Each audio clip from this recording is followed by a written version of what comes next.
ओम नमो भगवते वासुदेवाय। जय श्री राधे कृष्णा मित्रों, स्वागत है आपका अपने चैनल गुरुवाणी में।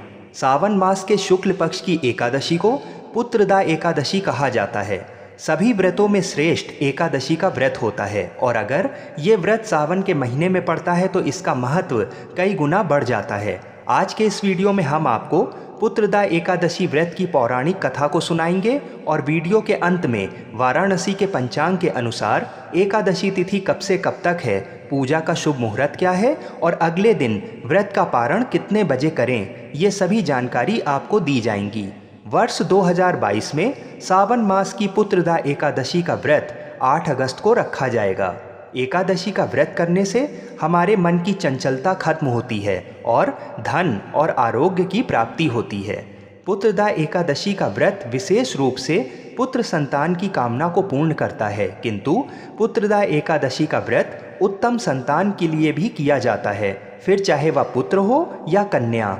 ये उपवास संतान से संबंधित हर चिंता और समस्या का निवारण करता है।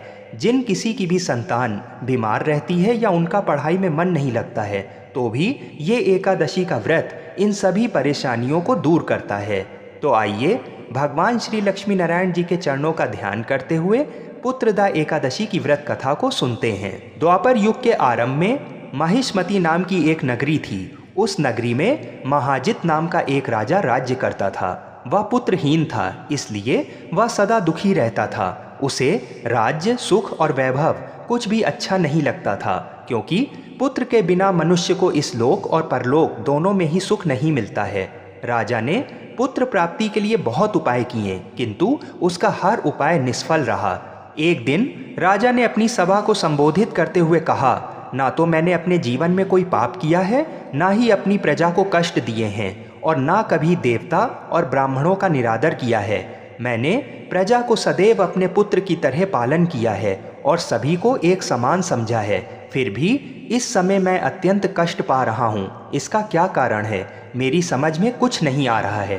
राजा के इस प्रकार दुखी होने के कारण मंत्री आदि वन को गए, ताकि वहाँ जाकर किसी ऋषि मुनि को राजा का दुख बताकर कोई समाधान प्राप्त कर सकें। एक दिन वन में जाते समय एक वयोवृद्ध और धर्म के ज्ञाता महर्षि लोमस से उन सभी की भेंट हुई। उन सब ने महर्षि लोमस को दंडवत प्रणाम किया और कहा कि हमारे अहोभाग्य कि हमें आपके दर्शनों का सौभाग्य प्राप्त हुआ। तब लोमस ऋषि ने कहा कि आप लोगों की विनम्रता और सभ्य व्यवहार से मैं अति प्रसन्न हूँ। आप मुझसे अपने आने का प्रयोजन कहें। तब मंत्री ने कहा कि ऋषिवर, आप हमारी सभी बातों को जानने में ब्रह्मा जी से भी ज़्यादा सामर्थ हैं। हमारे महाराज महाजित बड़े ही धर्मात्मा हैं, किंतु पुत्र न होने के कारण वे अत्यंत दुखी रहते हैं। हमें उनके पुत्रहीन होने का अभी तक कारण ज्ञात नहीं हुआ है, अतः आप हमें बताने की कृपा करें किस विधान से हमारे महाराज पुत्रवान हो सकते हैं। आपका बड़ा ही उपकार होगा। ऐसी करुण पुकार सुनकर लोमस ऋषि ने नेत्र बंद करके राजा के पूर्व जन्म पर विचार करने लगे।